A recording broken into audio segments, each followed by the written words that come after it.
Is mis Katrina agus bhí an seo chuid a mis lása de Cóipleabhar a Washi leis na technicí iontacha seo. Bas mí le fáil amach ciúchaí lena dhéanamh chuinnig í breanú ar bhí an seo. Céir atá ag tastal. Téip Washi, nó popper máisiúchan, scissor, rialóir agus Cóipleabhar le Washi.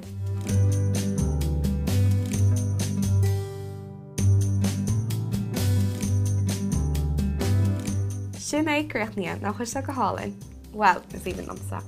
Ach mar bhfuil téip Washi agat is féidir leat popper máisiúchan úsant. Is níos cuireann tú an glú ar de Cóipleabhar, mar seo. Is é a leagad trasna ar nús an téip Washi, mar seo.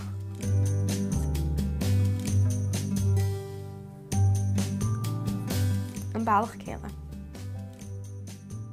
Agus leanú tú ráid go dtí bhfuil an Cóipleabhar go thomlan clúdaithe. Sin inis dhá bhealach do Cóipleabhar Washi. Tásúlam gur anam bhí an leat, ná déanaí darmid chlárú chun tuile bhí an na eiceil. Slán!